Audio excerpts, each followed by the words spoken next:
بسم الله الرحمن الرحيم الحمد لله رب العالمين الحمد لله الذي هدانا لهذا وما كنا لنهتدي لولا أن هدانا الله أشهد أن لا إله إلا الله وحده لا شريك له وأشهد أن محمدا عبده ورسوله اللهم صل على محمد وعلى آل محمد كما صليت على إبراهيم وعلى آل إبراهيم إنك حميد مجيد اللهم بارك على محمد وعلى آل محمد كما باركت على إبراهيم وعلى آل إبراهيم إنك حميد مجيد ورضي اللهم عن الخلفاء الراشدين والصحابة أجمعين ومن تبعهم بإحسان إلى يوم الدين أما بعد والسلام عليكم ورحمة الله وبركاته.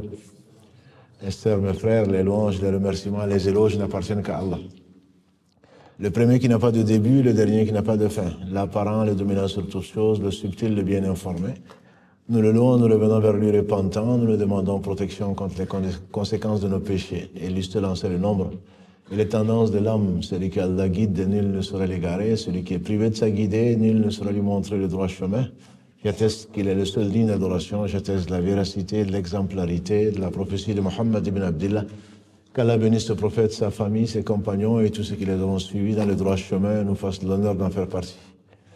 Ensuite donc, bienvenue dans ce cercle parmi les jardins du paradis. Cercle, vous êtes certainement des élus, puisqu'Allah subhanahu wa ta'ala a de ses serviteurs meilleurs que nous, qui parcourent le ciel et la terre, qui ne dorment pas. Et vous essayez de les imiter, qui ne dorment pas et qui ne font que chanter la gloire d'Allah subhanahu wa ta'ala dans un mois béni en particulier, donc qui est celui du mois de Ramadan, à la recherche de la satisfaction d'Allah subhanahu wa ta'ala. Et on espère tous, alhamdulillah, qu'Allah nous inscrive la récompense des gens qui cherchent sa satisfaction. C'est lui qui l'accorde. Donc cette première nuit impaire, pourquoi nous sommes réunis, vous le savez, c'est pour rechercher donc la meilleure nuit de l'année. La meilleure nuit de l'année, qui est meilleure que 1000 mois, comme Allah le dit dans la sourate 97, verset 3.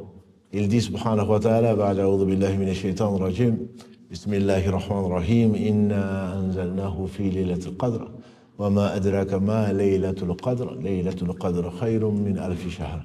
Nous l'avons certes envoyé dans la nuit du Qadr, qui te fera savoir qu'est-ce que le Qadr, la nuit du Qadr. La nuit du Qadr est meilleure que 1000 mois.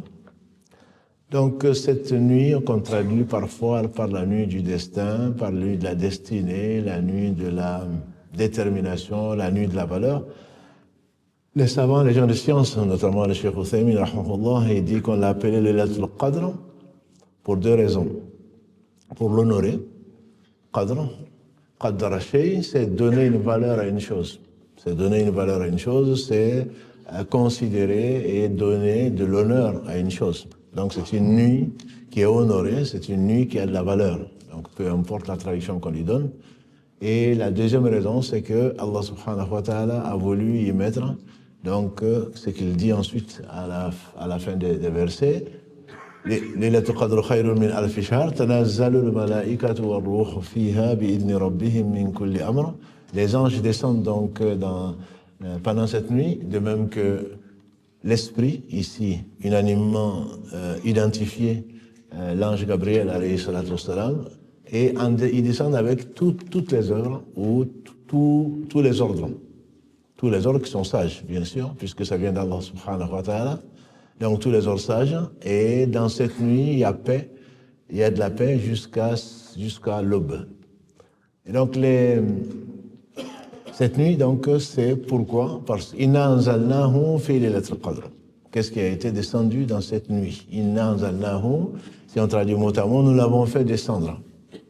C'est qui un des 1000 preuves, entre guillemets, qu'Allah subhanahu wa ta'ala au-dessus de sa créature. Inna anzalnahu, Allah a fait descendre.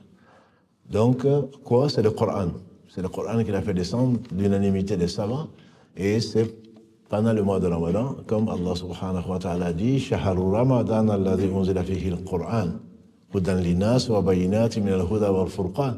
C'est pendant le mois de Ramadan que le Coran a été descendu, guidé pour les gens, et critère de distinction entre le bien et le mal. Surat al-Baqarah, verset 185. Donc c'est pendant le mois de Ramadan que Allah a fait descendre le Coran. Les gens de science, notamment spécialisés dans le Coran, ils disent que Allah subhanahu wa ta'ala, pendant le mois de Ramadan, comme il affirme, donc, il a fait descendre le Coran de la table gardée à la Bayt al-Izza, la maison, donc la puissance, qui est au ciel le plus bas. Donc il a fait descendre le livre, sa parole incréée, subhanahu wa ta'ala, donc au niveau de Dunya. Et pendant 23 ans, à différentes occasions, Allah a envoyé Jibril alayhi salam pour faire descendre donc la partie qu'il a choisie, subhanahu wa ta'ala, sa sagesse l'a ordonné, ou l'a impliqué plutôt, et il donne l'ordre à Jibril alayhi salam de descendre une partie sur le cœur de Muhammad sallallahu alayhi wa sallam pendant 23 ans et qu'il a clôturé. Donc ensuite il a rappelé son serviteur, le meilleur d'entre eux, Muhammad sallallahu alayhi wa sallam. Donc ça c'est vraiment de façon très résumée ce que disent les savants sur la descente du Coran. On ne va pas rentrer dans les détails, sauf si ça vous intéresse, on pourra le traiter ultérieurement, Inch'Allah. Donc ce Coran a été descendu en une fois, donc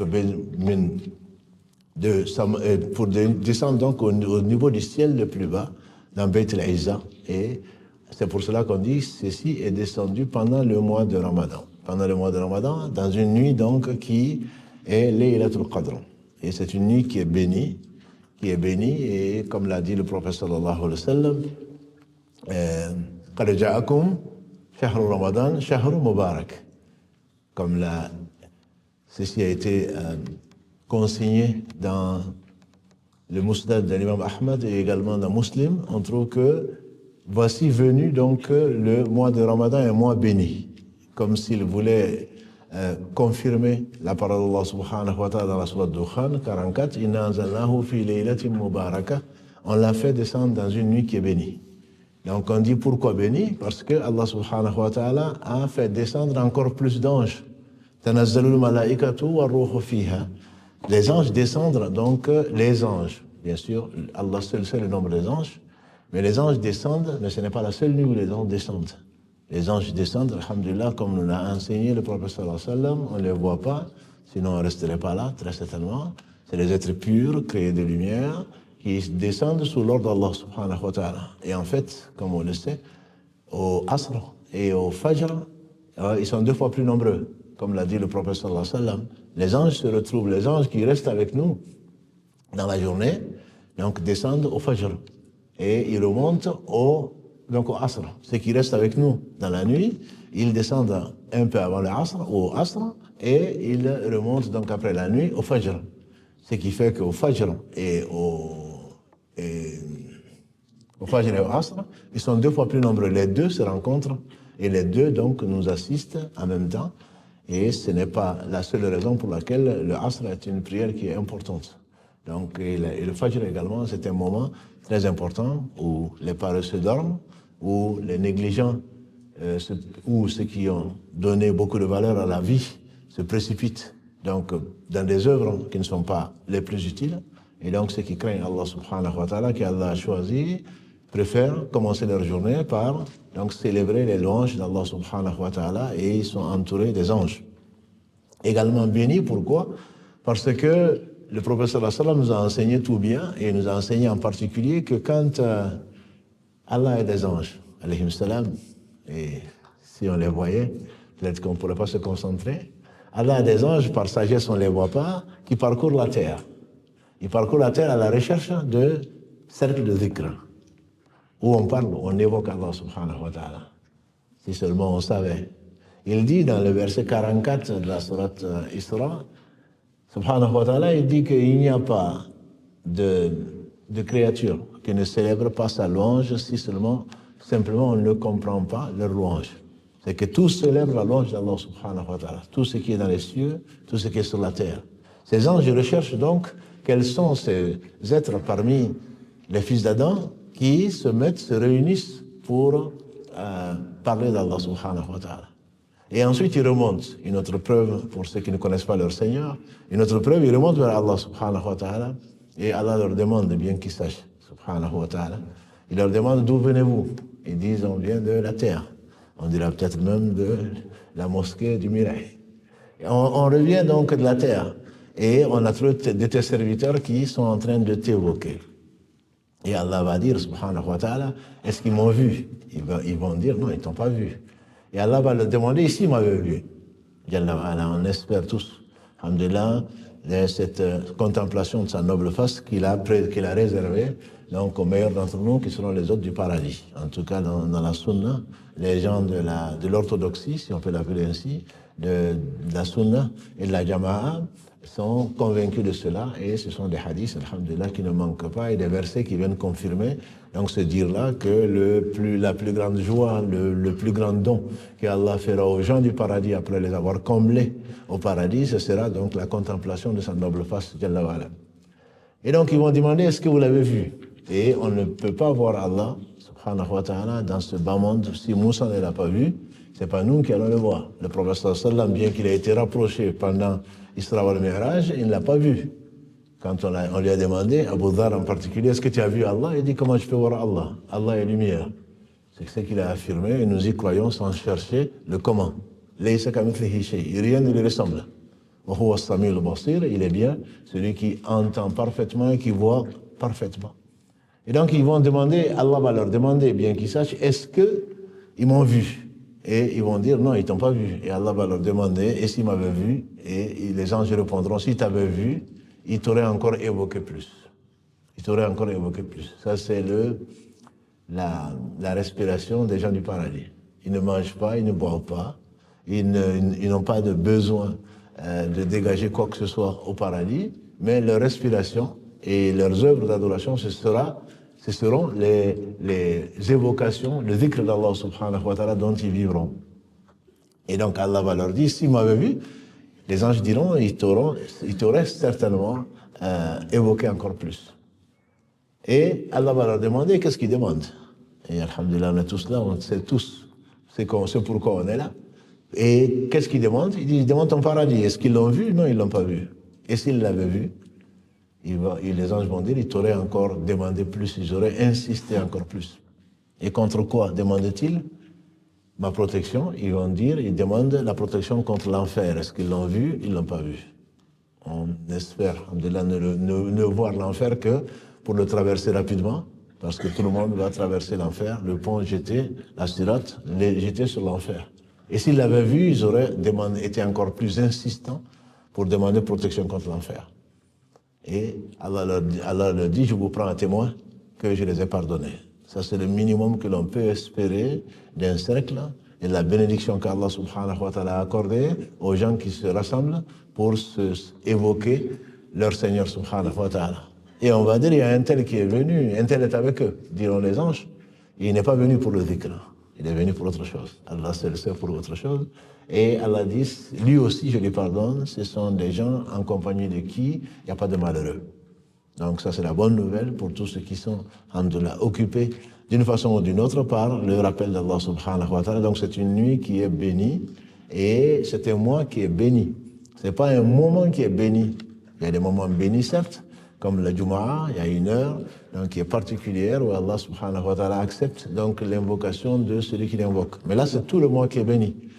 Le cheikh Abdelrazak al-Badr insiste beaucoup dessus en disant que c'est à chaque instant, c'est-à-dire que chaque instant que tu perds un instant qui est béni.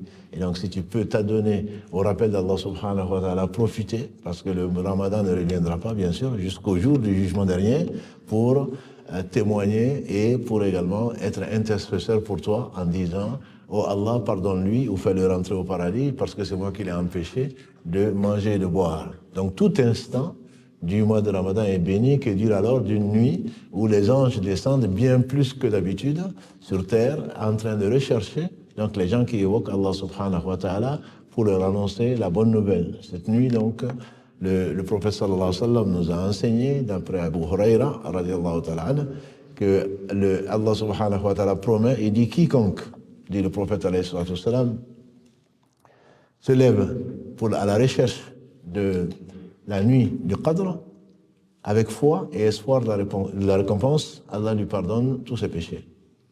Avec foi et espoir de la récompense.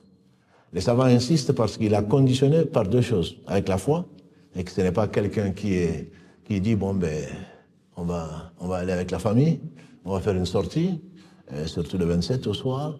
Bon, on croit pas, mais au cas où. Non, c'est avec une foi ferme à Allah subhanahu wa ta'ala et ce qu'il nous a enseigné, et avec l'espoir de récompense.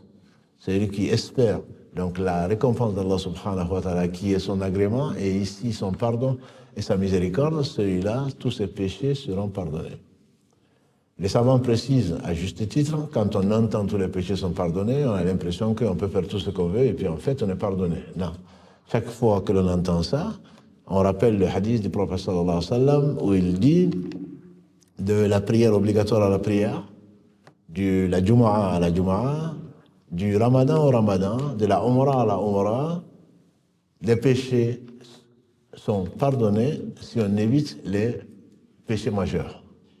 Si on évite les péchés majeurs. Donc ça veut dire que si, effectivement, la prière, qui est l'acte le plus aimé d'Allah subhanahu wa ta'ala, de la prière, si on parle de tout le Ramadan, d'accord, de faire le jeûne du mois de Ramadan, et bien entendu, si ceci n'arrive pas, au travers de ces actes d'adoration noble, si tous nos péchés ne sont pas pardonnés, c'est que certainement ce n'est pas le fait de se lever une des nuits ou les dernières nuits du mois de Ramadan pour prier qui vont causer le fait que tous les péchés soient pardonnés. Ça, ce sont les péchés qu'on appelle les péchés véniels, qu'on dira mineurs, même si, alhamdoulilah, il y a des mineurs, il y a des majeurs, mais ce n'est pas des petits péchés comme souvent on a tendance à le traduire. Quand on parle de péchés, on dit les petits péchés, les grands péchés. Et on fait dire à Ibn Abbas, radiallahu anhu, que les petits péchés et les grands péchés sont plutôt leur nombre. Souvent on parle de 7, Ibn Mas'ud parle de 4, d'autres parlent de... Ça dépend des hadiths, mais on parle souvent de 7 grands péchés. C'est plus une influence des livres anciens ou de ce que l'on a entendu. Les 7, il y a le mot biqat dans un verset les 7 destructrices, mais c'est pour insister dessus, mais sinon, c'est bien plus proche de 70, dit Ibn Abbas, dans une version plus proche de 700 que de 7. Les péchés majeurs sont très nombreux. Et malheureusement, peu de gens s'en éloignent, ne les connaissent pour s'en éloigner. En effet, les péchés majeurs, la meilleure définition, c'est peut-être, c'est tous ceux qui engagent le droit de quelqu'un d'autre, deviennent de l'injustice. Puisqu'Allah a promis, Ya ibadi inni harramtu dhulma ala nafsi wa ja'altu bainakum muharrama fala tadhalamu. Ô mes serviteurs, je me suis interdit l'injustice, je vous la rends interdite et ne vous faites pas injustice. Et on sait qu'au jour du jugement dernier, on prendra, Allah va trancher tous les différends. On prendra des prières qui ont été acceptées. On prend du jeûne qui a été accepté. On prend des sadaqat qui ont été acceptés. Allah n'accepte que ce qui est pur. Qu'on va donner aux gens qui ont été injustement traités. Donc c'est les péchés qui ne vont pas comme ça avec les ablutions ou avec ceci et cela. On sait que quand on fait les ablutions, les péchés sortent par la main, par les yeux, quand on les lave, etc. Donc ce n'est pas comme ça. Et la prière, quand on finit la prière, Allah subhanahu wa ta'ala, dans la prière, les péchés viennent sur le dos dans le recours et ensuite tombent quand on fait le soujoud, quand on fait chaque pas pour venir à la mosquée par exemple, un pas par un pas, Allah nous élève un degré, de l'autre, il nous efface un péché, ce n'est pas tout. Mais quand on prend le droit de qui que ce soit, ce sont des péchés qui ne sont pas pardonnés, sauf si on les arrête, on regrette, on décide de ne jamais le refaire et on répare si on peut réparer. Et on prend le droit chemin. Donc, certains savants disent que les grands péchés, ce sont les péchés où Allah menace, subhanahu wa ta'ala, de sa colère, ou de l'enfer, ou de sa malédiction, etc. Quand il prévoit un châtiment, on dit que ceci, c'est les grands péchés. Toujours est-il que les péchés majeurs sont nombreux. Et Ibn Abbas encore, qu'Allah l'agrée ainsi que son père, disait que il n'y a pas de grand péché, entre guillemets, après le repentir. Et il n'y a pas de petit péché quand on continue. Donc ne pensons pas qu'après Ramadan, on sera pur des péchés, des petits péchés encore, des péchés mineurs, si on peut les appeler ainsi, à condition qu'on n'insiste pas dessus. On ne vient pas pour jeûner, on ne vient pas pour s'élever, pour prier Allah subhanahu wa ta'ala sans viser vraiment la purification et la pureté. C'est la raison pour laquelle Allah nous insiste pour nous purifier un mois durant avec les mêmes choses comme pour que l'âme reconnaisse et que l'âme s'adapte à la purification. On peut pleurer, on peut faire plus que ça encore, mais la seconde d'après ou le jour d'après, c'est déjà effacé dans le cœur. Alors qu'avec le jeûne, pendant 1 mois, on espère, alhamdoulilah, que la pureté va rester et que les péchés ne restent pas dans le cœur. Le prophète sallam a dit, le fils d'Adam fait un péché, et un point noir se met sur le cœur. Et s'il demande pardon, Allah efface le point noir. S'il ne demande pas pardon, le point noir reste et les points noirs s'accumulent jusqu'à ce que son cœur devienne rouillé. Et ensuite, il a récité le verset 14 de la sourate 83, Kalla bal, rana ala qulubihim ma kanu yaksibun. Ou que certes, leur cœur a été rouillé à cause de ce qu'ils ont perpétré. Et donc, quand on parle que le péché, celui qui se lève à la recherche, en priant à la recherche de la nuit du Qadr, Allah lui pardonne ses péchés, il s'agit de ces péchés-là. Ibn Abbas dit qu'il n'y a pas non plus de grands péchés après une tawbah, après le repentir qui est sincère, quel que soit le péché. قل يا عبادي الذين أسرفوا على أنفسهم لا تقنطوا من رحمة الله إن الله يغفر الذنوب جميعا إنه هو الغفور الرحيم. Dis-leur, Ya Muhammad, قل يا عبادي الذين أسرفوا, dis-leur, ô mes serviteurs qui se sont fait outragement tort, jamais ne désespérez de la miséricorde d'Allah. Allah pardonne tous les péchés. Il est le pardonneur, il est le miséricordieux. Sourate 39, verset 53. Donc Allah pardonne tous les péchés, mais à condition vraiment de remplir donc ces conditions-là. Mais la nuit, le fait de se lever, de rechercher, quand on dit se lever, donc ça veut dire qu'il y a la prière qui fait partie des choses les plus recommandées. Et que mes sœurs soient rassurées. C'est pas parce que celles qui sont indisposées, c'est pas parce qu'on ne prie pas, l'intention y est et notre Seigneur est généreux. Ce que j'entends, je reçois parfois, oui, mais je viens d'avoir une triste nouvelle parce que voilà, je viens d'avoir mes menstrues et pendant les 10 meilleurs jours, c'est à ce moment que je me menstrue. Change si tu veux. Non. Remercier Allah subhanahu wa ta'ala de t'accorder la récompense alors que tu n'as pas fait ce qu'il faut faire. Celui qui a l'intention de faire une chose et qui n'a pas été empêché par autre chose que le décret d'Allah subhanahu wa ta'ala, allait le lui inscrire comme s'il avait fait. Subhanallah wa bihamdihi. Nous, on veut des choses difficiles. Non, mais je voulais faire ça, j'ai pas pu. Et alors? Allah n'a pas voulu que tu le fasses pour ton bien, pour t'éprouver. Donc, si tu ne peux pas faire ça, tu peux faire autre chose. Et ça, ce sont les actes, peut-être qu'on verra, Inch'Allah, si Allah nous permet, quelques actes conseillés pendant cette nuit-là. Mais le fait de se lever et prier, comme vous l'avez déjà fait, et comme on va le faire, Inch'Allah, tout à l'heure, fait partie, donc, du sens apparent, donc, de ces hadiths, le fait de se lever pour prier. Et au jour du jugement dernier, effectivement, le qiyam va se présenter, le qiyam, le tahajjud et le reste vont se présenter, surtout pendant le mois de Ramadan, en disant Allah accepte notre intercession parce que c'est nous qui lui avons empêché, le Coran en particulier, c'est nous qui lui avons empêché de dormir à cause de la lecture, la préoccupation qui a été le fait de lire, d'essayer de comprendre donc la parole d'Allah subhanahu wa ta'ala, notamment pendant ce mois de Ramadan. Donc, Tanazalu malaikatu wa ruhu fiha bi'idni rabbihim, tout est de la part de la permission de leur Seigneur. N'arrive sur la terre ni dans les cieux que ce que Allah veut. Arrive ce que Allah veut, n'arrive pas ce que Allah veut, et n'arrive que ce que Allah veut. Donc, tout est lié à sa volonté, subhanahu wa ta'ala, agissante. C'est pour cela que le destin, en général, est défini par les savants par 4 choses. La première chose, c'est ilmullah, c'est la science parfaite d'Allah, qui sait absolument tout, le passé, le présent, le futur, ce qui n'est pas, si ça avait été, ce que ce serait, ce que c'était. Ce qui est dans les cieux comme ce qui est sur la terre. Ce que l'on voit comme ce que l'on ne voit pas. Donc Allah, sa science, elle est parfaite, subhanahu wa ta'ala. Et ensuite, on dit l'écriture. L'écriture, c'est donc le fait que Allah a créé une plume et il lui a ordonné plutôt d'écrire. Il a ordonné d'écrire et la plume lui demande, il ne me demandait pas en quelle langue, la plume lui demande qu'est-ce que j'écris. Mada uktub ya Rabb. Qu'est-ce que j'écris, Seigneur? Et Allah dit, écris tout ce qui va arriver jusqu'à la fin des temps. Jusqu'à la fin des temps. Et le prophète sallallahu nous enseigne, d'après le hadith d'Abdallah ibn Abbas, que l'on connaît tous, jeune homme, je vais t'enseigner des choses, etc., jusqu'à ce qu'il dise, si la communauté entière se réunissait pour te faire un bien, ce bien, tu n'en profiterais que si c'était écrit. Et si la communauté entière te voulait du mal, le mal ne te touchera que si c'était écrit. La plume est levée, l'encre a séché. La plume est levée il y a 50 000 ans. 50 000 ans plus tôt, avant que Allah n'ait créé les cieux et la terre. Donc tout ce qui est arrivé ne pouvait pas ne pas arriver. La preuve, c'est que c'est arrivé. Et personne ne peut empêcher ce qu'Allah veut qui arrive.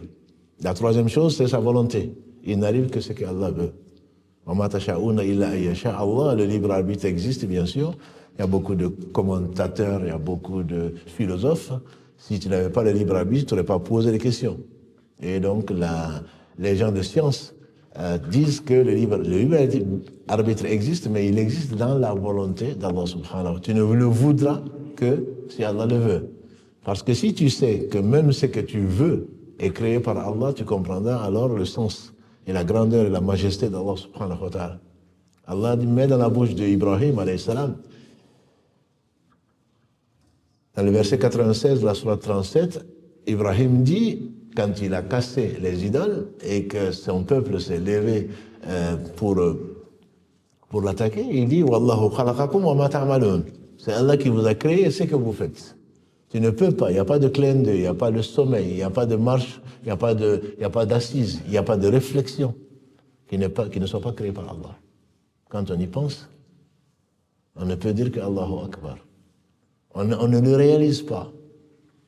On ne réalise pas. Le Allahu Akbar est peut-être le seul slogan, entre guillemets, qui permet de condenser ou de se consoler de notre faiblesse à appréhender Allah subhanahu wa ta'ala. Allahu Akbar, tout ce à quoi je pense, Allah est bien plus grand que ça. Tout ce que je vois, que je veux le remercier, et le prophète sallam, ce qu'il disait, Wala uhsi thana'an alayka kama athnayta ala nafsik.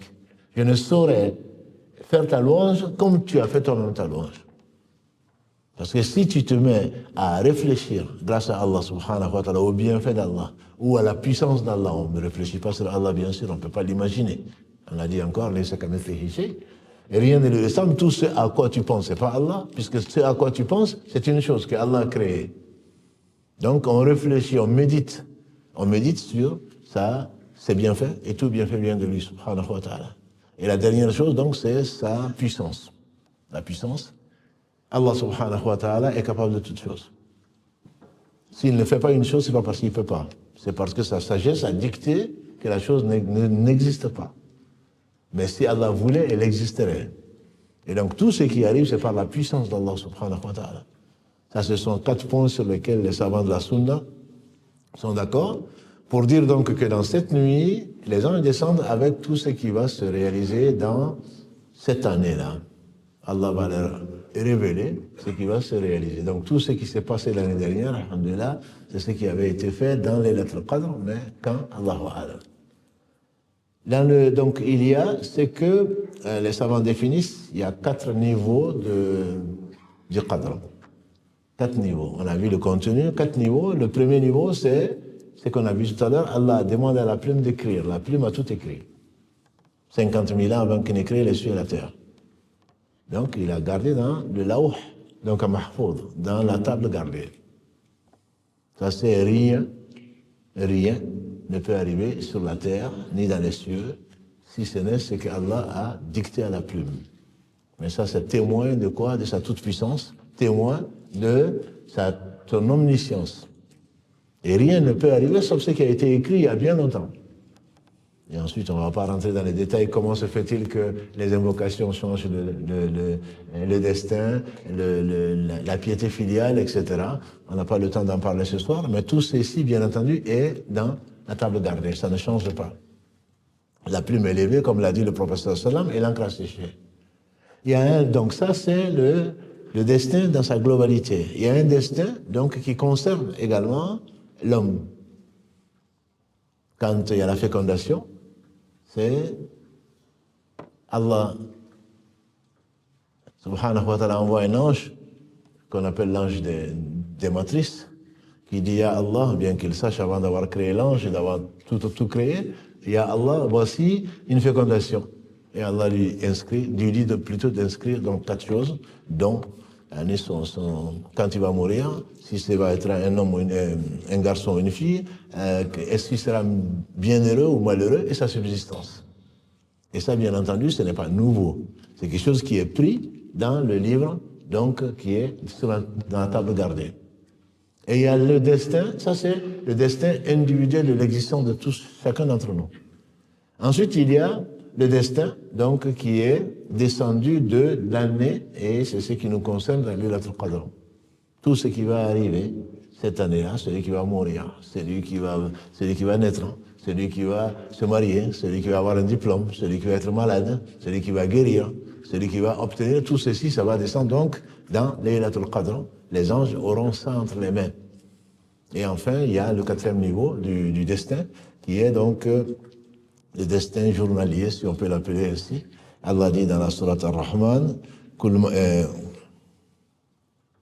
كل من عليها فان ويبقى وجه ربك ذو الجلال والإكرام يسأله من في السماوات والأرض كل يوم هو في شأن. Lui demande tout ce qui est dans les cieux et dans la terre. Dans chaque jour, il est dans une position nouvelle, entre guillemets. On dit donc d'élever certains, de rabaisser d'autres, etc., etc. Tout ce qui va arriver tous les jours. Ça, c'est le destin, entre guillemets, journalier, bien entendu, qui est dans le destin qui est descendu la nuit du Qadr et également qui est contenu dans ce que Allah subhanahu wa ta'ala a demandé à l'ange d'écrire quand il y a eu la fécondation, tout ceci contenu donc dans le Lawh, donc al-Mahfouz. Ça, c'est le résumé donc de ce que les savants nous enseignent. Je dis bien un résumé, c'est bien plus compliqué que ça. Je ne parle pas du destin suspendu, où on peut rentrer dans les détails quand on fait les doigts, quand on est bon avec père et mère, quand on a un bon comportement, notamment avec ses pères et mères et notamment avec son voisin. Tout ceci, comme l'a dit le professeur Sallam, d'après notre mère Aïcha, rien celui qui veut plutôt avoir une longévité, celui qui veut vivre plus longtemps, que Allah rajoute de sa vie, donc qu'il ait un bon comportement, qu'il ait un comportement exemplaire avec ses pères et mères, la piété filiale, et également qu'il ait un bon comportement avec ses voisins. Et ça, c'est ce que les savants considèrent comme Allah dit aux anges, s'il est bon avec son père, s'il est bon avec sa mère, rajoutez-lui de ça. Mais ceci, bien entendu, c'est dans le destin, dans le livre donc, qui est gardé auprès d'Allah subhanahu wa ta'ala, dans le Lawh, donc à Mahfouz. Parce qu'Allah sait ce qu'on ne sait pas. Et les anges ne savent pas, par contre, ils ne savent pas autre chose, comme ils le disent, la ilma lana illa ma allamtana. Nous n'avons de science que ce que tu nous as enseigné. Donc Allah leur enseigne, mais par rapport donc à sa science infinie. Donc cette nuit-là qui nous préoccupe, la recherche plutôt qui nous préoccupe, c'est quand?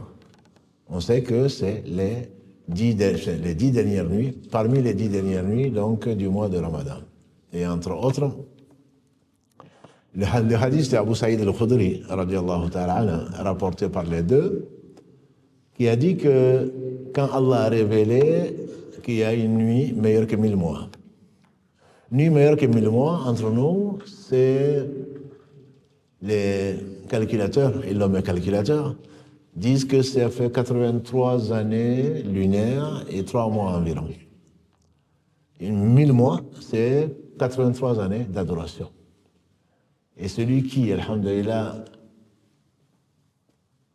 s'évertue à rechercher la nuit, Allah subhanahu wa ta'ala lui accorde la récompense d'adoration de 83 années, plus de 83 années. L'homme s'est mis à calculer, il a dit qu'une heure dans cette nuit équivaut à 60 000 heures en temps normal, en dehors de cette nuit. Et en un an, ça équivaut à 720 millions d'heures. Une heure que nous passons, alhamdulillah, en espérant que ce live soit dans cette lignée-là, ça fait 60 000 heures. 60 000 heures. Et Ibn Mas'ud Kalalagré, quand on lui a demandé c'est quand Laylatul Qadr, il a répondu, si tu te lèves toutes les nuits pour prier, tu vas trouver Laylatul Qadr. Et c'est bien vrai. Allah a réduit tout ceci. Wallahi, celui qui le connaît, il l'aime. Au lieu de, s'il avait dit Laylatul Qadr khayrun min alfi shahr, et qu'il n'a pas dit dans quel mois c'est, les plus ambitieux, les plus croyants, se lèveraient toutes les nuits pour prier, pour chercher Laylatul Qadr. D'ailleurs, bien que ce soit pendant le mois de Ramadan, la sunna du prophète sallam et la marque des gens pieux, c'est de se lever pour faire le tahajjud. On dit que ça embellit le visage, ça l'illumine et ça rapproche d'Allah subhanahu wa ta'ala. Le fait de se lever quand les autres dorment. Allah dit subhanahu wa ta'ala, il a promis ce qu'il a promis. Dans la sourate Sajda, il dit تتجافى جنوبهم عن المضاجع يدعون ربهم خوفا وطمعا ومما رزقناهم ينفقون فلا تعلم نفس ما أخفي لهم من قرة أعين جزاء بما كانوا يعملون. Sourate peut-être que vous allez entendre ce matin que le prophète sallallahu alayhi wa sallam récitait souvent le vendredi matin au Fajr. C'est la sourate 32, Sajda, la prosternation. Allah dit leurs flancs s'arrachent de leurs couches. تتجافى جنوبهم عن المضاجع يدعون ربهم en train d'invoquer leur Seigneur خوفا وطمعا avec crainte et avec espoir. Et Allah donne la récompense. فلا تعلم نفس ما أخفي لهم. Aucune âme ne sait ce qui leur a été caché comme récompense pour ce qu'ils faisaient. Voilà leurs caractéristiques. Et Ibn Qayyim, quand il a fasse miséricorde, il dit ils se sont arrachés, ils ont arraché leurs flancs de leur couche. Alors que les autres dorment, personne ne les voit. Alors Allah a caché leur récompense. فَلَا تَعْلَمُ نَفْسٌ مَا أُخْفِيَ لَهُمْ مِنْ قُرَّةِ أَعْيُنٍ. Ça c'est le Seigneur subhanahu wa ta'ala qui leur a promis ceci. Et donc, si on savait quelle nuit c'était, très certainement, malheureusement, beaucoup d'hommes et beaucoup de femmes se seraient contentés de prier cette nuit et de ne plus prier. De ne plus prier la nuit en tout cas, de ne plus faire d'efforts. Et Allah subhanahu wa ta'ala l'a caché. Il a caché cette nuit dans le hadith d'Abu Saïd al-Khudri, donc où on avait commencé, le prophète sallam, quand on a appris que la nuit du Qadr était meilleure que 1000 mois, lui qui pourtant est assuré du paradis, le meilleur des hommes, il s'est levé, il est rentré dans la mosquée pour faire donc la retraite spirituelle, et itikaf. On rentre avec l'intention de plaire à Allah, on ne fait plus, on abandonne le monde et on ne fait plus que de l'adoration sous toutes ses formes. La prière en état de jeûne, en général en tout cas, la prière, la lecture du Coran, beaucoup de dhikr, etc. Et on ne doit sortir de la mosquée que pour une affaire urgente et essentielle. À l'époque, il n'y avait pas de toilette par exemple. On va chez soi, entre guillemets, juste pour ça, et on revient. Après avoir passé le salam, donc à sa famille, on revient. Juste ça. Pas de commerce, on n'en discute même pas. Et il est rentré les 10 premiers jours pour rechercher cette nuit. Et donc il est ressorti. À sa sortie, il a rencontré Jibril, alayhi salam, qui lui a dit, ce que tu cherches, c'est après. Lui, il a dit, donc il est monté sur le mimbar, il a dit ceux qui étaient avec moi, qui ont fait l'itikaf, mais qu'ils rentrent avec moi parce que c'est devant, Jibril est venu me dire que c'est devant nous. Et donc ils sont rentrés, ils ont fait les 10 jours du milieu. On dirait du 10 au 20 dans la mosquée, et il est ressorti, il a rencontré encore Jibril, qui dit ce que tu cherches, c'est après. Il a dit la même chose, et donc les gens sont restés. Cette année-là, ils ont fait l'itikaf pendant 1 mois. Les 10 premiers jours, les 10 jours du milieu et les 10 jours de la fin. Et donc, à la fin du 20e jour, quand Jibril a dit que c'est après, et il est venu, il a dit, Jibril m'a dit que c'est ce qu'on cherche, c'est après. On m'a montré la nuit. Mais quand je suis venu vous l'annoncer, j'ai trouvé 2 musulmans en train de se disputer. Et on me l'a fait oublier, et c'est du bien pour vous. On me l'a fait oublier, alhamdulillah. Et c'est du bien pour vous. Cette incertitude, ce n'est pas autre chose qu'une miséricorde d'Allah. Le fait que ce doute que nous avons, est-ce que c'est le 21, bien que beaucoup disent que c'est le 27, c'est du bien pour nous. Imaginez même que ce soit le 27. Tu auras raté le 20, pour ne pas au moins le 21, le 23, le 25, le 29. Tu auras raté tout ça qui va te manquer yawm al-qiyamah. Allah a voulu, disent les savants, que tu intensifies. Maintenant que tu es fatigué après 20 jours, tu te dis, bon, mais c'est bon, quoi. Voilà, la récompense, elle est là. Non, je suis sûr, quand même, si j'ai fait un petit calcul, j'ai fait les 2 tiers. Allah te dit, non, ce que tu cherches, c'est encore plus. Parce que la meilleure des œuvres, c'est qu'on demande à Allah, l'homme sera ressuscité sur la dernière de ses œuvres. qu'Allah nous pardonne et qu'Allah nous assiste. Combien de gens on a vu avec une vie exemplaire, entre guillemets, et qui meurent dans une situation qui est loin d'être celle qu'ils espéraient. Ce n'est pas une course de vitesse, une course de fond. Et c'est beau. Tu as beau jurer à tout le monde, tu as beau te montrer, tu as beau faire ceci, cela, si tu n'es pas sincère, je prends Allah à témoin que tu fais une œuvre, comme l'a dit le prophète sallam, l'homme peut faire une œuvre qui ressemble aux œuvres des gens du paradis, jusqu'à ce qu'il ne reste entre lui et la mort que ça, le destin se réalise. Et Allah est juste.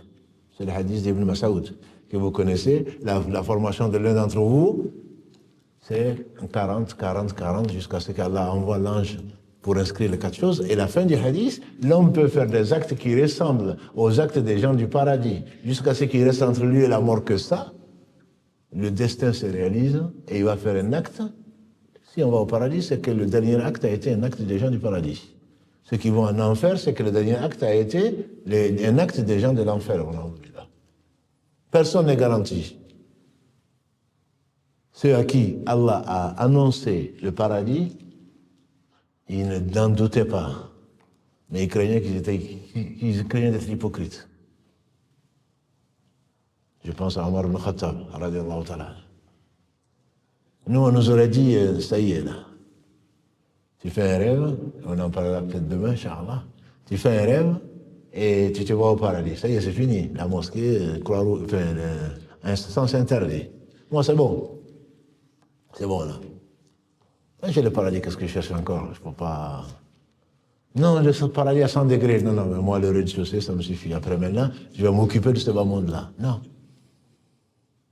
Ça, c'est dans les gens qui étaient ambitieux, qui craignaient leur Seigneur. Et Omar ibn Khattab encore, quand il a été assassiné, quand la grève, et qu'on est venu lui dire, Ibn Abbas, radiallahu anhuma, qui lui dit, Ya Amir al-Mu'minin, la bonne nouvelle. Tu as été avec le professeur Sallam, et quand il est mort, il était satisfait de toi. Tu as été, ensuite tu as accompagné, ensuite Abu Bakr. Pendant son califat, il était satisfait de toi quand il est mort. Ensuite, il t'est occupé des affaires des musulmans. Et quand maintenant, les musulmans sont satisfaits de toi. La bonne nouvelle. Il a dit, laisse-moi tranquille. Si j'ai été avec le prophète sallallahu alayhi wa sallam, s'il a été satisfait de moi, ça c'est une faveur d'Allah sur moi. Si j'ai été avec Abu Bakr, que Allah a été satisfait, qu'Abu Bakr a été satisfait de moi, c'est pas une faveur de moi sur Allah. Nous on dit non, non, on a jeûné, on a prié, on a fait ceci, on a fait la sadaqa, on a creusé un puits, on a construit une mosquée. Donc quand même quoi, on a fait quelque chose. C'est une faveur d'Allah sur toi. C'est Allah qui t'a donné, c'est Allah qui t'a permis de le faire, comme les gens n'ont pas pu le faire. Il dit, si aujourd'hui je suis dans cette position, que les musulmans sont satisfaits de moi, c'est une faveur d'Allah sur moi. C'est comme ça qu'il faut vivre, c'est comme ça qu'il faut voir les choses. Si tu es là ce soir, ce n'est pas de ouais, mais Allah va quand même, quoi, il est 1h30, hein, il est 40 même. C'est quand même, j'ai fait des efforts. C'est Allah qui t'a permis d'être là. Combien de gens sont en train de faire ce qu'on n'aimerait pas citer? Les plus pieux d'entre eux sont en train de dormir peut-être. Non, c'est une faveur d'Allah sur toi. Si tu fais la prière, tu ne fais pas la prière pour Allah. Tu fais la prière pour toi-même, en visant l'agrément d'Allah. C'est pour cela quand il dit salam alaikum, le prophète dit astaghfirullah, astaghfirullah, astaghfirullah. Je demande pardon à Allah pour le manquement que j'ai pu faire, que je n'ai pas pu faire comme Allah m'a invité à le rencontrer, à dialoguer avec moi, et je n'ai pas trouvé mieux que de laisser mon esprit vagabonder. Penser à ceci et demain, et ceci et cela, alors que tu es devant Allah. Il demandait pardon 70 fois par plus, 70 fois par jour, 100 fois par jour, dans la version de Muslim. 100 fois par jour, il demandait pardon à Allah. Nous, on est là, non, mais quand même, maintenant, entre le paradis et moi, il n'y a que la mort. Donc c'est une faveur d'Allah sur nous d'être là, d'exister. Combien de gens sont dans la tombe, combien de gens vous avez enterrés. Et le ramadan n'est pas terminé. Allah seul sait si on va finir. Combien de gens on a enterrés qui donneraient la terre ce qu'elle contient pour pouvoir faire un seul soujoud, comme l'a dit le prophète sallallahu alayhi wa sallam. Donc si Allah nous prolonge la vie, nous permet de vivre une seule heure, un seul jour, le prophète sallallahu alayhi wa sallam a dit, les meilleurs d'entre vous, c'est ceux qui ont vécu le plus longtemps dans les bonnes œuvres. Et les pires d'entre vous, c'est ceux qui ont vécu le plus longtemps dans des mauvaises œuvres. Donc c'est une faveur d'Allah subhanahu wa ta'ala sur nous, et ce n'est pas, Allah ne doit rien à personne. Allah ne doit rien à personne. On remercie Allah, on doit le remercier, parce que c'est lui qui nous a choisi, pour être musulmans, pour nous donner la foi, et pour nous permettre de faire des œuvres, on espère, il y en a qui va agréer. On revient donc à ce fameux hadith d'Abu Saïd al-Khudri, radiallahu ta'ala anhu. Il dit, j'ai trouvé les deux musulmans en train de se disputer, j'ai oublié, c'est une faveur d'Allah. C'est du bien pour vous plutôt.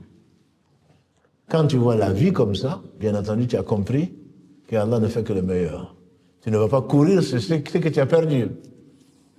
Nous, on est là toujours en train de râler. J'ai pas eu ça, j'ai pas pu faire ça, je voulais faire ça. Et alors? Si Allah n'a pas permis que tu le fasses, c'est pour ton bien. Je dis bien si tu le fasses, c'est-à-dire que tu as cherché à faire le bien, tu n'as pas rattrapé le bien, mais ta récompense est écrite. Il dit, je me suis vu en train de me prosterner dans la boue. Et Abu Saïd al-Khudri, radiallahu ta'ala anhu, il a dit, ce jour, il n'y avait pas de nuages. Et on a vu des nuages se former. La ilaha illallah Muhammad Rasulullah. On a vu des nuages se former, et cette nuit, il a plu. Il a plu, et comme le toit était fait de branches de palmier, il y a de l'eau, il y a la pluie qui est rentrée. Et j'ai vu le prophète sallam appelle le Fajr, avec de la boue sur le front et sur le nez. Et c'était la 21e nuit, c'est-à-dire une nuit comme aujourd'hui. C'était la 21e nuit. Cela ne veut pas dire, attention, que c'était le 21. Peut-être qu'il a plu également le 23. Peut-être qu'il a plu le 27. Mais le hadith te dit ça. Ça veut dire que toi qui attends le 27 pour pouvoir faire le Qadr, peut-être que c'est déjà fini. Et à la fin du hadith, il dit, c'est les signes de la Qadr, c'est que le soleil se lève voilé, sans beaucoup de lumière, sans beaucoup de brillance, etc.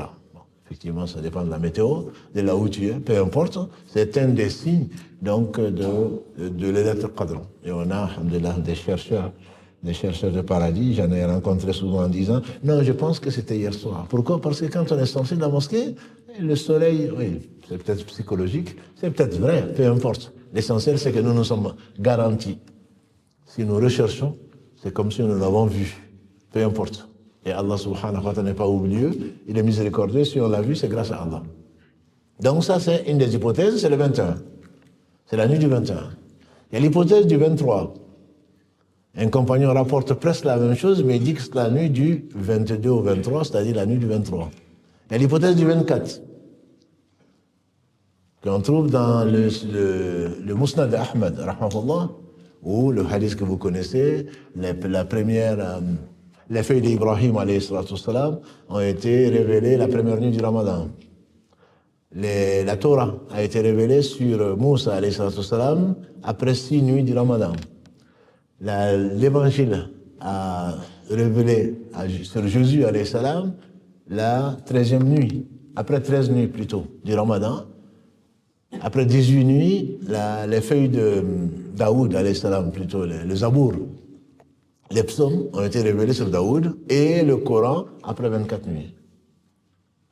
C'est un hadith qui est authentique, qui a été rapporté par l'imam Ahmad.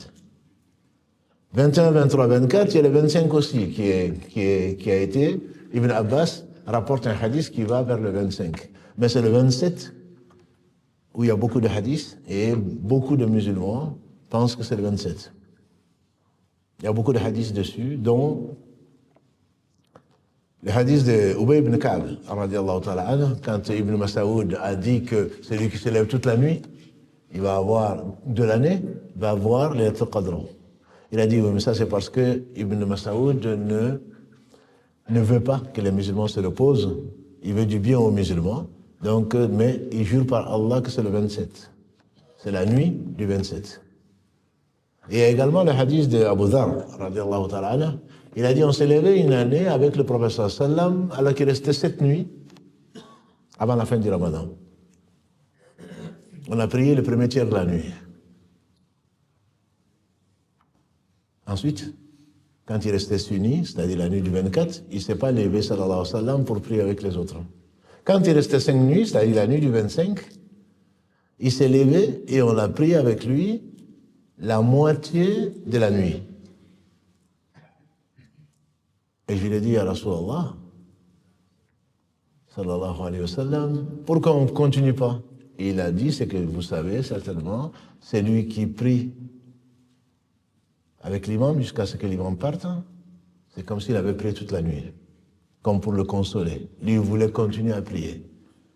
Et c'est ce qui fait que quand nous prions derrière nos imams, donc au Tarawih, on préfère faire le vitre avec lui pour que quand il part, les savants expliquent, c'est pas quand il part chez lui. Parce qu'ils sont bavards, là. Ils restent ici derrière, et donc on va tous attendre qu'ils sortent. Non, quand ils partent, c'est-à-dire jusqu'à ce qu'ils disent le salam. C'est comme si tu avais prié toute la nuit. C'est la raison pour laquelle on reste souvent avec eux. Et comme on aime bien dormir, donc après on dit, tiens, j'ai toute la nuit. J'ai gagné la nuit, et à partir de 22h, ça y est, je fais ce que je veux. Et donc il dit, quand il restait 4 nuits, il ne s'est pas levé, sallallahu alayhi wa sallam. Donc la nuit du 26. La nuit du 27, il s'est levé, il a réveillé toute sa famille. Et nous avons prié au point qu'on craignait de rater le suhour. Donc il a prié toute la nuit. C'est un des hadiths qui est utilisé pour dire que c'est probablement le 27, la nuit du 27. Il y a le 29 également qui a été cité comme possibilité de la nuit du destin, la nuit du Qadr.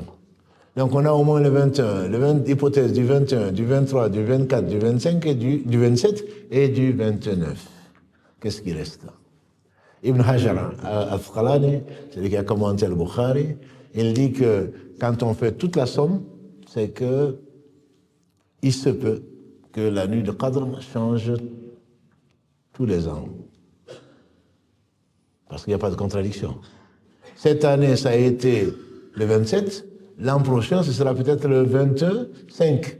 Et sans compter, si on prend ce 24-là, par rapport à quoi, on va dire, si tu vas au Maroc pour jeûner, leur 24, c'est notre 25, etc., etc. Donc le mieux, le plus sûr, et chaque année, c'est dès que la dernière décade rentre, les 10 dernières nuits, c'est de le rechercher. Et si tu le recherches tous les soirs, tu ne seras pas comme Ibn Mas'oud, tous les soirs au monde de la dernière décade, il se peut, Inch'Allah, que tu gagnes. Et ce que tu cherches, c'est-à-dire d'avoir tous tes péchés qui seront pardonnés, comme l'a promis le prophète sallallahu alayhi wa sallam de la part de son Seigneur subhanahu wa ta'ala. Donc, ce sont des hypothèses. Alhamdulillah, il n'y a pas de nombre. Le prophète sallallahu alayhi wa sallam priait, donc, pas plus que 13 rakats. Mais comme disait notre mère Aïcha, radiallahu anha, ne me demande pas combien c'était beau, combien c'était long. Hudayfa ibn Yaman, radiallahu ta'ala anha, est venu trouver un jour le prophète en train de prier. Il était content. C'est évident. Nous, on veut le voir en rêve. Si tu le vois en réalité en train de prier, bien sûr, tu vas te précipiter pour prier avec lui. Il a dit, quelle chance. Il dit qu'il a trouvé, il a commencé Surat al-Baqarah. Et Hudayfa, il dit, je me suis dit, quand il va arriver à la moitié, il va s'arrêter. Il a continué jusqu'à la fin de l'Baqarah. Il a dit, bon, il va quand même maintenant faire le record. Il a pris un Nisa. Je ne sais pas si vous connaissez, je ne sais pas si tout Nisa a été révélé. Nisa a 176 versets. Al-Baqarah, 286 versets.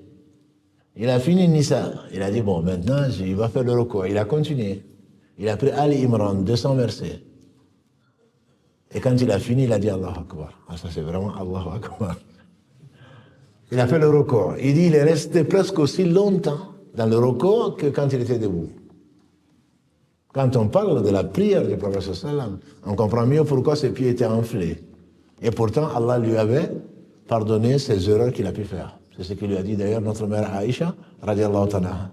Ya Rasulallah, pourquoi tu te donnes autant de mal alors que Allah t'a pardonné tes péchés, liyaghfira laka Allahu ma taqaddama min dhanbika wa ma ta'akhkhar. Dans la sourate 48, Allah dit, afin que Allah te pardonne tes péchés.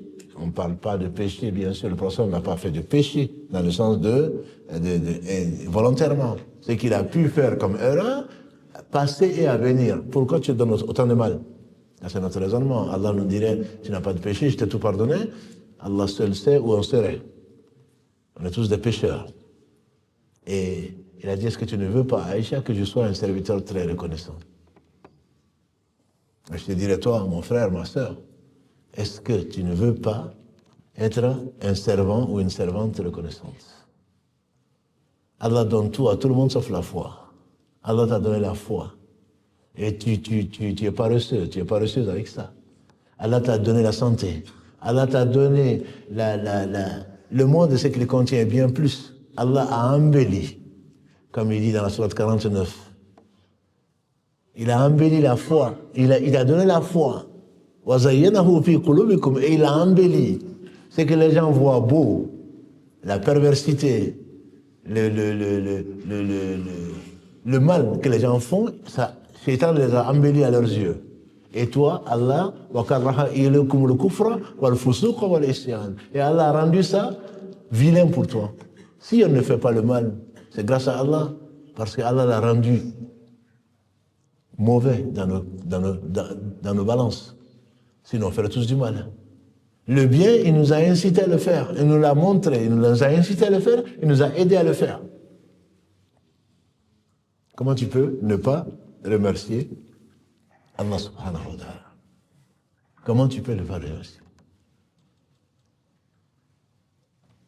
Et donc, ce Seigneur a voulu que l'un des actes qu'il aime le plus, que faisait le prophète sallam, donc c'était la prière, ce qu'on appelle tahajjud, et il l'a fait, alhamdoulilah, en général seul. Donc il est permis de faire le tarawih, si on peut l'appeler ici. Le tarawih n'est pas autre chose que le nom du tahajjud ou du qiyamul layl, donc tout c'est compris après l'Aïcha, pendant le mois de Ramadan. C'est Omar ibn Khattab, radiallahu ta'ala, qui a institué cette sunna, pour ne pas dire, qui a fait revivre cette sunna. Pour les gens qui disent qu'il y a des bonnes bid'ah ou il y a des mauvaises bid'ah, ça, il a suivi les pas du prophète sallallahu alayhi wa sallam, qui dit, alaykum bi sunnati, suivez ma sunna, et la sunna des khulafa, bien guidés, sans discussion, c'est bien Abu Bakr, Omar, Othman et Ali. Il n'y a pas de divergence entre les savants, c'est la question. Omar a vu que le prophète sallallahu alayhi wa sallam aimait, il incitait les gens à prier la nuit du Ramadan, surtout les dernières nuits. Mais comme il est sorti et que les gens sont sortis, il a eu peur que Allah subhanahu wa ta'ala, par miséricorde pour sa communauté, il a eu peur qu'il y ait une révélation pour dire que le qiyam soit une obligation. Sallallahu alayhi wa sallam. C'était pas pour lui. Il priait alors qu'il n'avait pas de péché, il priait jusqu'à ce que ses pieds étaient enflés. Mais c'est par pure miséricorde pour sa communauté. Parce que si Allah avait rendu obligatoire, c'est pour ça qu'il s'est fâché. Sallallahu alayhi wa sallam, il s'est fâché. Il a dit le hajj. Il y a eu un as au bout des gens, le hajj vous a été rendu obligatoire. Il y a un qui s'est levé, qui a dit, Ya Rasulallah, c'est une fois par an. Il s'est fâché. Je vous ai laissé tranquille, laissez-moi tranquille. J'ai dit que le hajj vous a été rendu obligatoire. Si je disais que c'était chaque année, ce serait chaque année. Parce qu'il a été envoyé comme miséricorde. Il a eu peur pour sa communauté parce qu'il sait qu'on ne pourrait pas le supporter. Lui, il le supportait. Allah lui a donné la force de le supporter. Et donc, il a eu peur, il est resté chez lui et il priait jusqu'à ce que ses pieds étaient enflés. Et quand il a vu, après sa mort, Omar ibn Khattab a vu Abu Bakr al-Ra'ana, de son temps, les gens priaient individuellement ou en petits groupes. Quand Omar a vu tout ça, il a dit, et si je les mettais tous derrière un imam et qui prient tous ensemble? C'est ce qui a donné le tarawih. Ubay ibn Ka'b, il a été désigné comme imam des hommes et un certain Suleiman a été désigné comme imam des femmes. Et quand il a vu ça, il a dit quelle belle bid'a. Une innovation que j'ai rencontrée donc d'un point de vue linguistique. Et il n'a jamais fait une chose, et jamais on aurait imaginé que Omar ibn Khattab ou Abu Bakr Siddiq, radiallahu anhum, qu'ils fassent une chose que le prophète sallam n'a pas faite. On n'a pas le temps. Mais qu'est-ce qui s'est passé? Quand à la bataille de Yamama, 3000 connaisseurs du Coran par cœur ont connu le martyr, Omar ibn Khattab, encore lui, il est venu trouver Abu Bakr et il dit à Abu Bakr, voilà que les compagnons du prophète sallam, les porteurs du Coran, les meilleurs, Ahlul Qur'an, Ahlullah wa Khasatu, comme a dit le prophète sallam. Les gens du Coran, les porteurs du Coran, ce sont les meilleurs d'entre eux. C'est ce qu'Allah a choisi. Ahlul Qur'an, Ahlullah, c'est les gens que Allah wa Khasatu, il a choisi ces gens pour lui.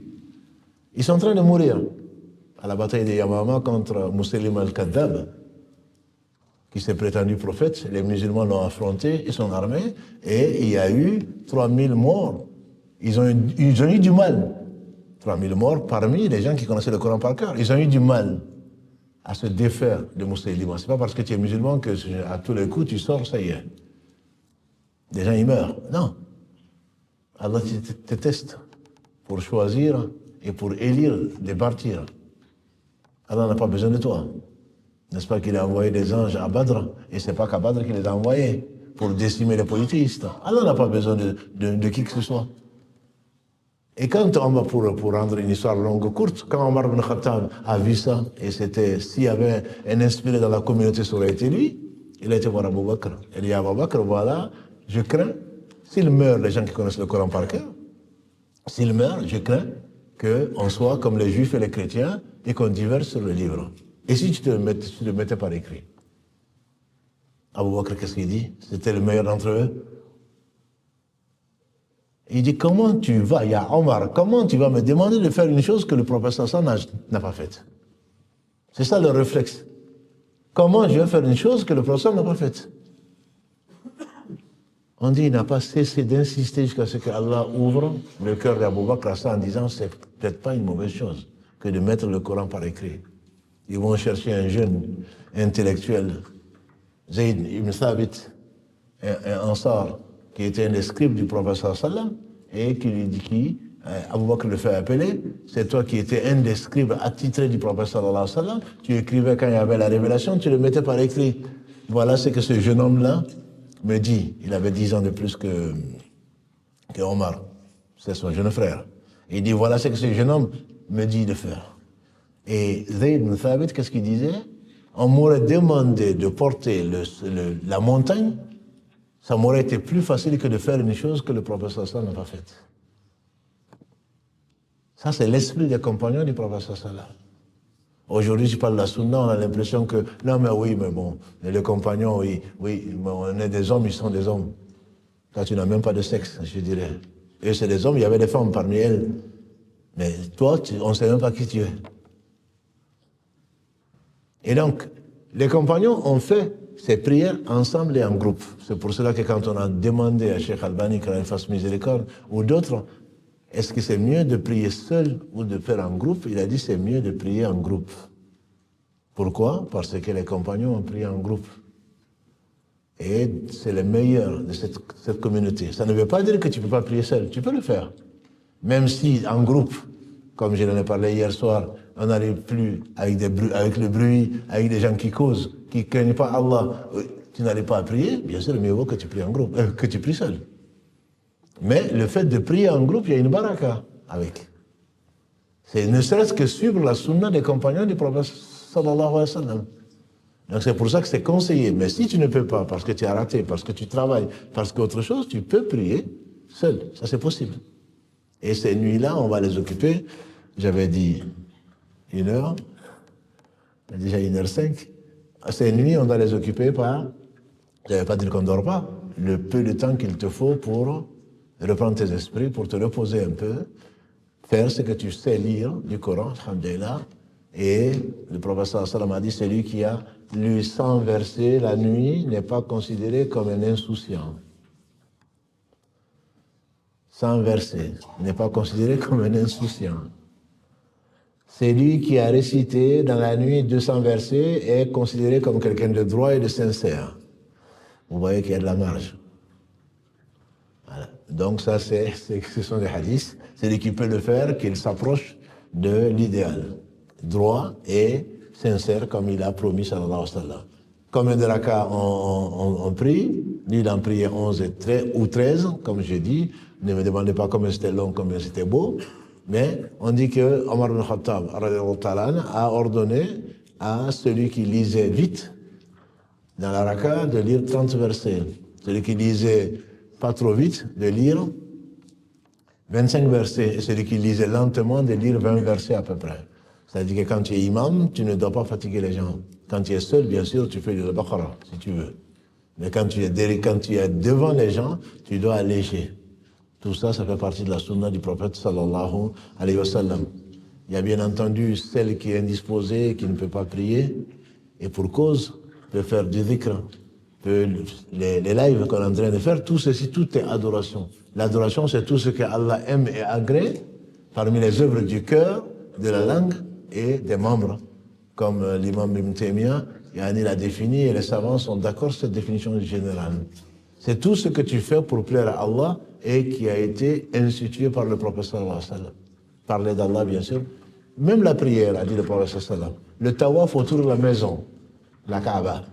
Le saï entre Safa et Marwa, le rajm, le fait de jeter des cailloux sur les stèles de Shaitan dans le Hajj, tout ça, ça a été fait pourquoi? Pour se rappeler à Allah. Donc toutes les formes d'adoration sont permises. Tu dois même les varier, comme le dirait quelqu'un d'autre. Parce que l'âme se fatigue. Tu ne vas pas passer ta nuit à réciter le Coran. Tu te reposes un peu, c'est pour ça qu'on parle de tarawih. Quand tu as fait 2 rakats, tu te reposes un peu, tu fais un peu de dhikr. Tu te lèves, tu en fais d'autres. Le fait de contempler, le fait de méditer sur la création des cieux et de la terre. Inna fi khalqi samawati wal ardi wa ikhtilafi al-layli wan nahar la ayatin li ulil albab. Dans la création des cieux et de la terre, de l'alternance des jours et des nuits, il y a des signes pour des gens qui ont quelque chose dans le cerveau. Tout ce qui te rappelle la beauté, la majesté, la grandeur d'Allah subhanahu wa ta'ala est considéré comme des dhikr. Donc tu dois les varier et qu'Allah subhanahu wa ta'ala te le facilite. La Umrah, on n'est pas pendant le Ramadan, vous savez que c'est récompensé comme un pèlerinage en compagnie du prophète sallallahu alayhi wa sallam. Et bien d'autres choses, les itikaf que les gens font en général en restant donc dans les différentes mosquées ou antum akifuna fil masajid. Le hadith qui a été rapporté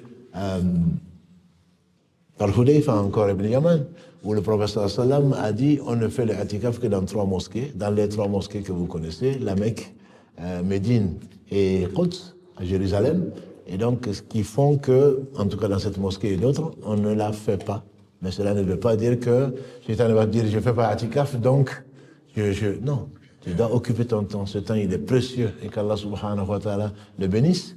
Tout ceci pour la recherche de sa noble face, subhanahu wa ta'ala, et qui nous accorde la récompense de la recherche de cette nuit bénie qui vaut plus que 1000 mois et qui n'a pas d'équivalent, qui est la meilleure nuit de l'année à n'en pas douter. Les meilleurs jours sont les 10 premiers jours de Dhul Hijjah, comme l'a dit le prophète sallallahu alayhi wa sallam. Mais les meilleures nuits, c'est les dernières nuits du mois de Ramadan parce que ça contient la meilleure des nuits de l'année. Et le prophète sallallahu alayhi wa sallam, pour conclure, il a dit celui qui, quand il a parlé لَقَدْ جَاءَكُمْ شَهْرُ Ramadan, le mois de Ramadan est venu, il y a une nuit qui vaut plus que 1000 mois.